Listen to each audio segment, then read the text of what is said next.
Salve, ouvintes do FIAP Decode! O dia de festa já passou, a gente chegou no episódio 101 e junto com o dia de festa foi embora também o mistério. Eu quero contar pra você logo de cara quem são os convidados de hoje. Eu tô aqui com a Iana Chan e com o Léo Sobral. E aí vocês estão se perguntando o que eles estão fazendo aqui, o que eles vão comentar? Pois é, você já deve ter ouvido essa história de que é importante se preparar para o futuro do trabalho ou para o trabalho do futuro. Hoje a gente vai decodificar notícias que têm tudo a ver com o que está acontecendo no mercado de trabalho atualmente, mas antes disso eu quero aproveitar que vocês dois são super afiados e quero ver se vocês conhecem algumas profissões.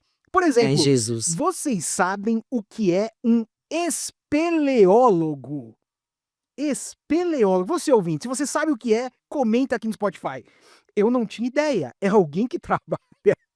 Com É alguém que trabalha cavernas. com cavernas. Esse sabia, já Cavernas. tinha... Que Caraca, não. específico, Então, cara. peraí, que a Ana tá guardando o segredo. Vou soltar mais uma aqui. Quem é um guaribador? Guaribador. Guaribador, nunca ouvi Não. falar. O nome é estiloso. É alguém que faz manutenção de veículos novos e usados. Olha que bonito. Quando eu for nos Gente. hotéis, eu vou começar a dizer então que eu sou um espeleólogo ou um guaribador. Mas, já que a gente passou por profissões estranhas, vamos falar de profissões que não são tão estranhas e que a gente conhece. Só que para isso a educação vai ficar do lado. Eu vou sair apertando meu timer. E olha aqui a nossa primeira notícia. É uma notícia que saiu na Forbes. E ela diz que uma demanda por profissionais de IA tem crescido 21% ao ano e está impulsionando salários. Essa matéria é bem interessante porque ela faz alguns recortes ali dentro dela. Então ela fala como os líderes de tecnologia estão percebendo que às vezes ficar esperando uma competência interna surgir ali na empresa acaba atrasando a adoção da tecnologia. Outros falam, por exemplo, sobre a retenção. Tá, eu consigo trazer essa pessoa para cá, mas ela vai ficar? E Ana, como que você está olhando para esse movimento do é hora da IA, tem 1000 empregos na IA? Conta pra gente. Só se fala nisso, né, gente? Acho que na tecnologia a gente tem esses fluxos, né, essas ondas. Esses Tipo, agora é vai-vens. dados, agora é IA, agora é IA generativa. Então acho que é algo que faz parte do dia a dia de quem trabalha em tecnologia. Mas, de fato, acho que a generativa tem sido essa grande revolução, né? E as empresas, a gente percebe na programaria que muitas já estão adotando, e estão testando, e estão fazendo. Algumas estão ainda entendendo como é que a gente vai usar isso aqui, mas a gente precisa usar. Então, acho que isso gera essa comoção, né? E essa busca realmente por profissionais que têm essa inteligência e vão poder, de fato, gerar valor para os negócios, né? Eu acho que esse é um ponto fundamental quando a gente entra nessa seara do hype, da tecnologia, todo mundo precisa adotar a IA generativa o tempo todo. Calma, para quê que a gente vai adotar, né? E para responder essa pergunta, a gente precisa de profissionais habilitados a pensar de maneira crítica e não só isso, né? Mas que tenham um conhecimento ali de negócio para conseguir entender o que faz sentido ou não a gente aplicar. Mas, de fato, a gente vê que o número de vagas em IA e esses requisitos tem crescido cada vez mais e, de outro lado, também os profissionais buscando correr atrás desse conhecimento, porque senão, e não só as pessoas de tecnologia, né? Todas as profissões têm sido impactadas pela IA generativa, né? Então, acho que tem essa corrida por essa formação. Eu gostei de uma frase sua que foi: quem quer trabalhar com IA tem que ter o pensamento crítico. Então é o contrário até do que a gente tem visto, as pessoas abrindo mão do seu pensamento crítico. Léo, fala sério, entre eu digitar um prompt na minha casa para brincar com uma foto e imaginar como uma empresa pode gerar valor com aquilo, existe um certo precipício aí no meio do caminho, né? Com certeza, é uma das coisas até que eu falo para os meus alunos, né? Que a gente precisa entender que IA não é só ChatGPT, não é Gemini, sabe? Não é só a gente abrir um prompt e tudo. É um modelo de linguagem, a gente pode aprender uma linguagem de programação por trás, a gente tem que entender qual que é o pensamento computacional atrás daquilo. Então, assim, aí tem um ponto que a Iana falou que eu achei muito interessante. Gente, agregar valor para o negócio. Se pouco eu entendo do meu negócio, se pouco eu entendo de inteligência artificial, como é que eu posso fazer disso uma ferramenta de produtividade no trabalho? Sabe? Então fica difícil. Então tem que ter muito esse discernimento entre, olha, GPT é aquilo que é vendido, é aquilo que está no pop, é agro, é tech, né? Mas agora a gente tem que ir pro formativo, olha, como é que funciona por debaixo dos panos, como é que a OpenAI faz isso daqui acontecer, sabe? Então eu acho que falta essa sacada na maioria das empresas quando vai falar de IA na produtividade do trabalho. Isso é um ponto bem legal, até porque a gente tem visto pesquisas dizendo, estão ganhando produtividade mesmo, não estão ganhando, como que está o negócio? O que me leva à nossa segunda notícia de hoje. Parece que todo ano eu vejo a mesma notícia se repetir, que é: o mercado de TI tem X vagas abertas ou demanda de profissionais. E aqui no Brasil isso está acontecendo também, uma certa escassez de talentos. Essa matéria quem traz é o Valor Econômico lá do Globo, mas na verdade a gente sabe que é algo que vem sido falado há bastante tempo, né. Um ponto que me chamou a atenção é que algumas das pessoas entrevistadas falaram que parece que a educação acadêmica e tecnológica, assim, muito específica, não acompanhou a evolução tecnológica. E aí, Léo, a gente tá com um problemão na mão agora, porque o mercado de TI no Brasil tem espaço, mas eles querem profissionais extremamente qualificados. Como você vê isso? Olha, muitos jogos de interesses aqui, né? Antes de tudo, sou professor, então essa pergunta me é feita o tempo inteiro e eu tenho uma palestra que fala disso. Metodologias ativas, um desafio na formação em software engineer. Então, o que eu percebo? Tem muitas pessoas nas salas de aula, isso é fato, sabe? Tem pessoas entrando com boas pretensões, tem talentos muito bons. Mas o que acontece? Elas entram na expectativa de que o mercado seja uma coisa, mas na realidade elas se desiludem. Elas acham que vão entrar num curso técnico ganhando X, mas na realidade, não, gente. Talvez você ganhe até menos do que você ganha hoje. Então tem muita essa disparidade. Falar que o acadêmico ele está atrás do mercado também é um pouco errôneo. A gente pode falar sim que tem muitas faculdades com tecnologia pequena, de baixa infraestrutura, mas falar que está completamente atrás não está. Até porque é da ideia das instituições se renovarem a cada X tempos, tá? Então eu acho interessante pensar que as empresas não estão olhando necessariamente onde esses talentos estão.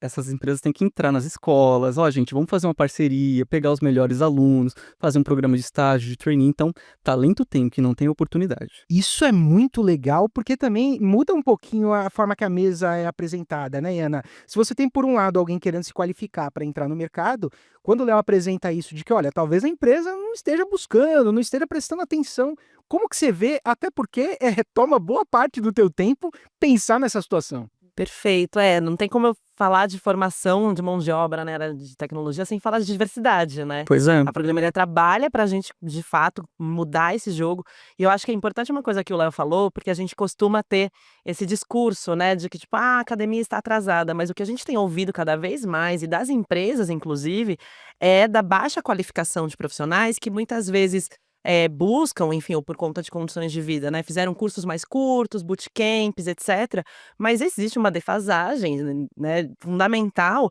especialmente quando a gente vê os desafios que a IA está trazendo para a gente. Então o que a gente mais ouve das empresas é que falta base, falta pensamento lógico, falta estrutura de dados, né, então coisas que a gente aprende na faculdade, né. Exatamente. Então como a gente consegue pensar numa formação que dê conta, né, de atender às demandas de mercado, sim, mas eu sempre vou ser a pessoa que vai puxar a sardinha para o senso crítico, né, de entender para que a gente está usando essas tecnologias, né, porque a programaria, quando a gente fala de trazer mais diversidade para a área de tecnologia, é também para pensar o que a gente consegue criar com essas ferramentas, né, e a nossa ideia é que a gente resolva os problemas do mundo com tecnologia, né. Esse ponto que você trouxe, acho que casa muito com uma necessidade que eu tenho observado, nessa questão de ter uma formação um pouco mais aprofundada, um pouco mais dedicada, a falta que a gente tem de engenheiros e engenheiras de software, arquitetos e arquitetas de solução, porque às vezes você acaba, entrando na área, mas ficando só ali na beirada, e outras oportunidades que estão um pouco mais para frente acabam se perdendo. É algo legal de pensar, e é algo legal de pensar que em tempos de IA só se fala de vibe coding Sim, pra a lá e pra cá. polêmica. A polêmica, Polêmicas, inclusive, gente, agora é polêmica. é verdade, inclusive o ataque de oportunidade, no dia que a gente tá gravando esse episódio, saiu um hipsters sobre vibe coding. A gente colocou lá nossas opiniões pra pensar a respeito, e no meio disso tudo, surgiu uma notícia que me chamou muita atenção, que engenheiros de software sêniors estão sendo contratados por empresas para revisar e consertar códigos que foram escritos puramente por IAs. Claro que a gente sabe que tem uma diferença de nível entre a pessoa, do prompt e tudo mais, mas isso é uma coisa séria, porque estavam prometendo pra gente, Ana, que não ia ter mais dev. A gente ouviu ia acabar, lá, né, essa profissão. não foi o que o Acabar, presidente da nossa. NVIDIA falou, o Quem CEO? precisa? Como que você vê esse momento que a gente tem, uma tecnologia tão legal, super de ponta, mas ainda sendo usada de um jeito talvez um pouco precoce? Eu acho que era esperado, né, toda promessa mirabolante, mágica, é sempre bom olhar com desconfiança, né, porque é isso, a gente sabe que a IA generativa, especialmente, ela tem um potencial gigantesco, né, de fato é uma coisa que é um salto enorme, né, no avanço tecnológico, mas não é perfeito, né, e acho que tem essa essa transição, que para mim é fundamental, né, que saiu naquele estudo da Microsoft, né, sobre como que o pensamento crítico se desloca com o avanço da IA, que é a gente deixa talvez de produzir, mas a nossa função cognitiva principal é revisar. Então é o que essa notícia diz, né, não adianta a gente confiar plenamente que a coisa vai acontecer, a gente precisa de pessoas que saibam o que está acontecendo, né, para revisar, consertar e dar manutenção e sustentabilidade para isso, né. Então toda promessa muito bala de prata, assim: "Não, agora está resolvido, né, educação resolvido, bota IA generativa", não existe, né. Então acho que a gente precisa sempre olhar com muita cautela para essas promessas, e eu acho que essa notícia demonstra que sim, ainda precisamos de pessoas, especialmente, quais são as etapas em que a gente pode confiar na IA e aquilo que tem que continuar na mão das pessoas, porque não tem como, transferir 100%, né, das responsabilidades, especialmente quando a gente vai pensar em soluções que impactam a vida das pessoas, né. Uhum. Isso te surpreendeu, Léo? Porque aí ela tá falando, eu tô concordando, pensando: "Puxa, é verdade, é óbvio, é isso mesmo". Te surpreendeu quando você vê esse movimento de precisar chamar sêniors para consertar código de vibe coding? Me surpreende porque era aquele conflito de interesse que eu estava falando, sabe. As empresas acham que os devs eles precisam ser estritamente produtivos, tal qual uma IA ela é, mas na realidade elas precisam ser formativas, né. Olha, a gente tem que formar uma opinião, a gente tem que formar uma decisão, a gente tem que formar uma estratégia aqui. Pessoas fazem essa formação. A IA não tem essa cognição ainda. Não estou dizendo que eu tenho maus olhos em relação ao futuro da IA, mas é esse uso, né, em relação aos conflitos de interesse, a gente achar que as pessoas têm que ser extremamente e estritamente produtivas tal qual uma IA. Aí realmente fica a cargo de um ser humano, né, ter que revisar aquilo. E quem explora isso muito bem, fica aí uma recomendação de leitura, é o Asimov no Eu, Robô, que ele mesmo fala isso, né, os robôs começam a dar problemas e tem que os seres humanos fazerem a manutenção das máquinas. Ó, o Léo, ele tá querendo ganhar meu coração pra sempre. O cara me solta um Asimov assim, pô, ouvintes, fala sério. Eu vou até chegar na última notícia em outro clima agora, porque o que aconteceu? No meio desses movimentos tecnológicos todas as empresas continuam lançando produtos, continuam vendendo, fazendo suas relações comerciais florescerem mais ou menos. E a Meta lançou produtos novos. Eu confesso que um deles eu quero muito. Eu imagino que vai ficar jogado num canto, mas eu quero. Que são os óculos, o Ray-Ban Meta 2, o Ray-Ban Meta Display, e até a Oakley teve um, gosto mais, muito bacana. Só que no dia do lançamento rolou uma vergonha alheia. Por quê? A ideia era que um chefe de cozinha utilizasse os óculos, olhasse uma série de ingredientes na frente dele e pedisse para a IA, ó, vai me guiando, o que eu posso fazer e tal. Só que a IA não respondia, não entendia o que ele falava. Isso não foi só com ele. Quando o próprio Zuckerberg foi testar outra funcionalidade, aconteceu a mesma coisa. Fizeram piada, a desculpa é que era o Wi-Fi e tudo mais. Mas, Léo, isso aqui expõe um pouquinho dessa dependência até que a gente está falando de tecnologia e de uma infraestrutura que tem em volta, né? Total. Não é só eu ter o óculos, não é só ele ter produzido. Como que você vê isso aqui, cara? Olha, é conflituoso. Quando eu vi essa cena, eu lembrei muito do Família do Futuro, filme da Disney. Porque a ideia do futuro é, gente, pode errar é legal, mostra que você é humano, né? Agora quando você acerta, o bagulho fica chato. Quando eu percebo, eu fiquei, caramba, Zuckerberg, né, meu íntimo. Eu falei assim, poxa, dado o contexto da Meta, posicionamentos políticos, até aquela questão de sejam produtivos, demissão em massa de devs, naqueles layoffs silenciosos, você percebe que essas falhas são mais por conta do contexto que a Meta está passando, sabe? Não necessariamente da capacidade e competência deles. Falar de um Wi-Fi, sabe, é você culpar o auxiliar de limpeza, alguma coisa que deu ruim no seu estúdio. Então, achei um pouco over por um lado, ao mesmo tempo achei interessante, porque volta os olhos de volta para a Meta. E é interessante porque ela realmente perdeu, né, um certo espaço diante de várias outras empresas despontando com IA. E Ana, você vai querer um óculos desse também? Porque na hora que eu falei, eu vi que você sorriu daí. É que eu achei engraçado, porque você falou assim: "Não, não, provavelmente vai ficar na gaveta, mas eu vou querer", Eu vou porque, querer, do gente, mesmo jeito. como é, né, o mecanismo de desejo Exatamente. que nos traz. Gente, longe de mim passar pano para o Mark Zuckerberg, né, porque realmente é uma figura contraditória, né, e a Contraditória. gente tem acompanhado aí as mudanças né, e uma série de retrocessos, inclusive de políticas de diversidade. Mas uma empresa do tamanho da Meta, você não pode, né, poxa vida, passar por uma situação como essa, assim. Então não vou passar esse pano, achei que passou vergonha Foi bom mesmo. ter Foi bom ter passado. passado. Pode ser karma também, né? Pô, o lançamento do Windows, a cada lançamento dá uma tela azul. Agora, o que não dá tela azul são vocês dois que passaram muito bem pelos nossos minutos de notícia. Dei risada, aprendi, refleti e quero trazer até uma curiosidade que eu adorei. A galera que acompanha o Decode sabe que eu amo impressão 3D, amo o mundo maker, sou fãzaço. E a medicina já vinha adotando algumas coisas de impressão 3D. Hoje a gente vê dentistas usando impressão em resina para poder fazer ali algum tipo de placa. A gente vê o pessoal fazendo próteses. E dessa vez, um grupo de cientistas criou como se fosse uma cola quente. É um filamento específico que ele não precisa produzir a peça e depois operar um paciente. Caso o paciente tenha uma fratura, durante a cirurgia, o médico, o cirurgião, conseguiria então utilizar essa pistola e ir enxertando ali osso Que massa. dentro da pessoa. Te empolgam notícias health tech? Como que você vê essa abordagem, Nossa, Léo? me empolga muito, porque aquilo é a gente aplicando conhecimento, sabe? Usando pele de tilápia para curar queimaduras é Maravilhoso. uma bela referência. Pesquisa brasileira, né? Pesquisa Brasileira. Então, assim, usar a tecnologia, impressão 3D, sabe, até mesmo IA, para fazer o molde certinho com base na anatomia da pessoa, melhor coisa, gente, significa que a gente tá usando em nosso prol. Tá certo que o que tá imprimindo lá em casa agora é um Nick Fury, não é mais, né?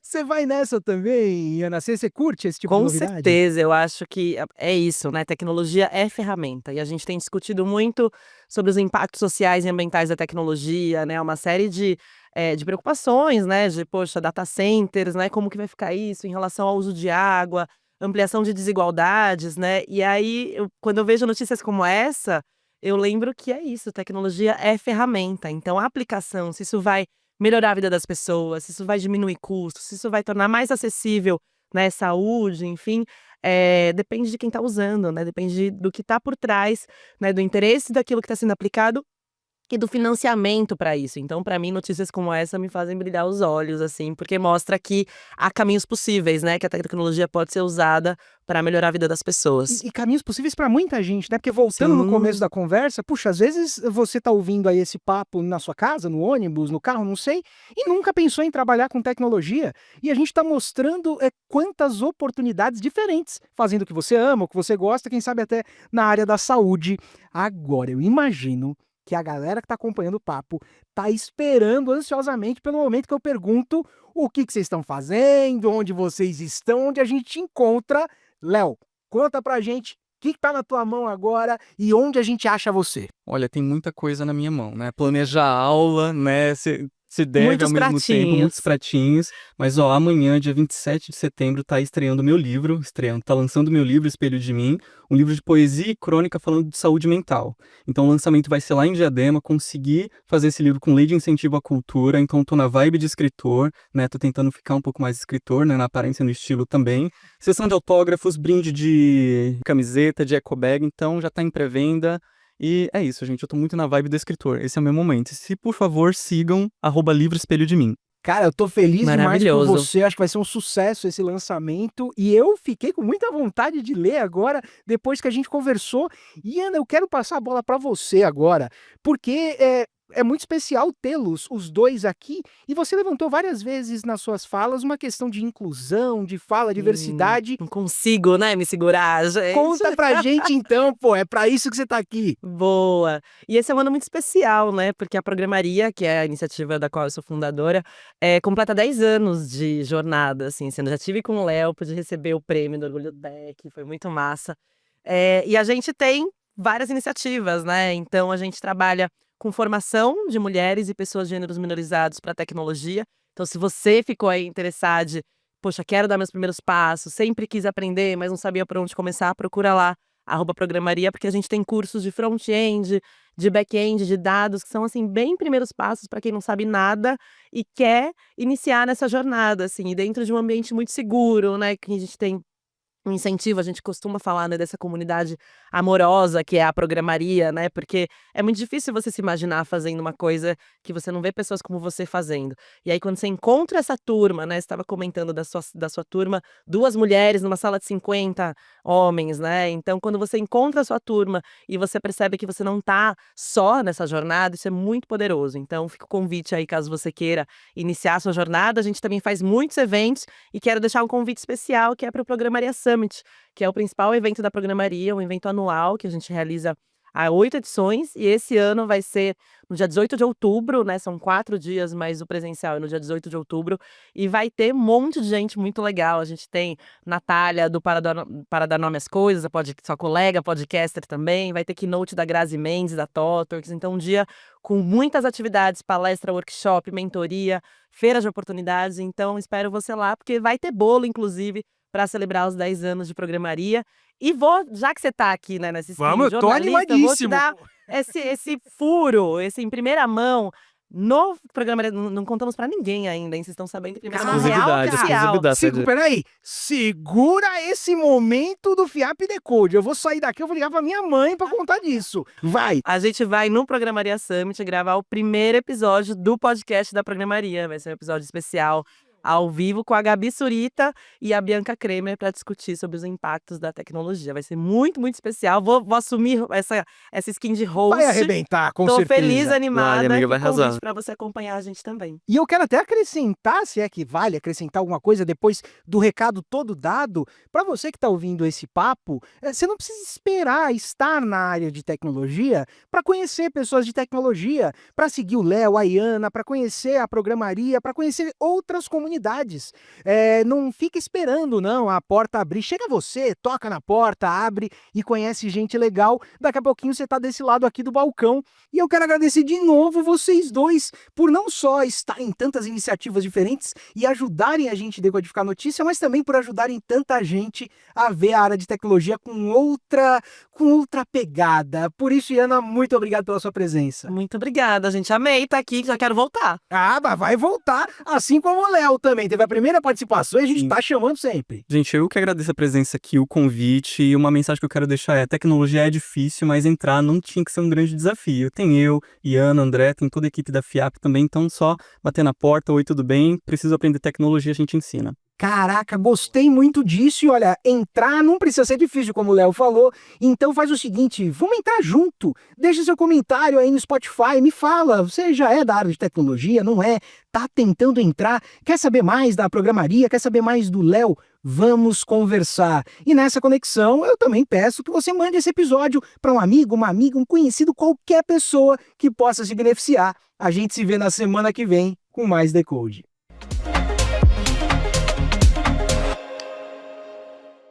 O FIAP Decode faz parte da Hipsters Network, a rede de podcasts do ecossistema Alura, FIAP e PM3. Quer saber ainda mais sobre tecnologia e negócios? Acesse hipsters.network e siga o @hipsters.network no Instagram.